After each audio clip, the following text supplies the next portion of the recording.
Hi guys, welcome back to my channel. Now it is very nearly Christmas when I'm recording this, and of course there are Brussels sprouts everywhere. It's like they just come up around Christmas, and there's so many recipes to use them around the Christmas table, just before and after. They're so festive. However, I love spicing them up, and I do enjoy eating them so much. I feel like they're way good even beyond Christmas. Like, why just Christmas? We should enjoy Brussels sprouts the entire season. They're available. So today I'm going to share with you one of my favorite recipes to spice them up.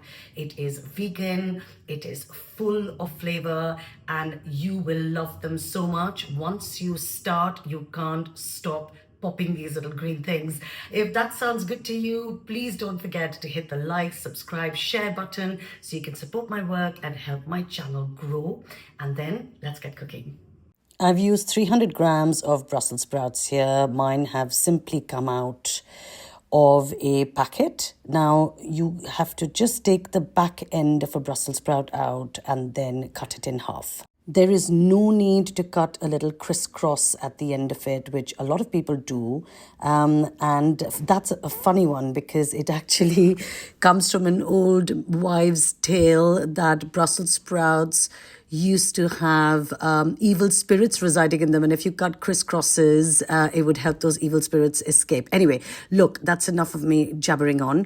The Brussels sprouts are halved. Any scraps you can actually save. They're perfectly edible. You can use them in soup later or something. I've got a pan here that I've fired up. And the first thing we're going to do is roast about a quarter cup of gram flour. So 300 grams of Brussels sprouts to about a quarter cup of gram flour. Now, remember that you can completely up the amount of gram flour you use. You will just need to use more oil, that's all. But I love the gram flour with this. So, right, we're going to firstly roast it on a medium flame. You can't walk off while you're doing this. It needs to be turned for about 5 minutes until you can see it changes color. So it darkens a little bit in color. And also it will start smelling incredible and also sticking to the sides of your non-stick pan. When that happens, just tip it out as well as you possibly can into a bowl so you can leave it to sit. And this does take a little bit of careful scraping, but that's fine. I sometimes use a little kitchen paper as well at the end to make sure no gram flour gets wasted. The same pan then gets cleaned and dried out for the next step. We're going to add a couple of tablespoons of oil there. We've got this to about a medium-high heat. And in that hot oil, we're going to add a pinch of asafoetida. Asafoetida or hing helps with digesting the Brussels sprouts, which basically means they don't leave you as gassy. Now, that should quickly sizzle up in the hot oil, so you can add your Brussels sprouts, and you want to give this a little stir with a wooden spoon to just mix that hing and the oil nicely into them. You'll see the Brussels sprouts catching a few golden bits on them, which is really lovely at the end. It adds a great flavor. I'm going to go in with half a teaspoon each of turmeric and chili powders now. You can add more if you like, of course. This was enough for me. But just stir it nicely through, mixing the Brussels sprouts well into that. Now we're going to add a splash of hot water to help the sprouts cook. You could, of course, pre-cook the sprouts, but I just think leaving them in all those spices and ingredients and oil for longer just makes them taste so much better. Now, when that's done, you want to stick the lid on, let these cook. It only took about 5 minutes or so because obviously the Brussels had been cooking earlier anyway.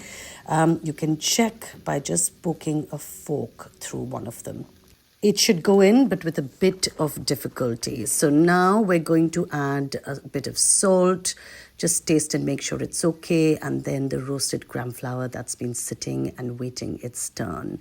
Mix that together really nicely, incorporating the gram flour and the Brussels sprouts into all those incredible flavors. So you've got the turmeric, you've got the chili, you've got the oil, you've got the salt, and it may not seem like much, but trust me, it comes together incredibly well.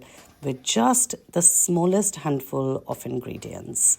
Now, how do you know when this is done? There should be no dry bits of gram flour left in the pan. Everything should be coming together really beautifully.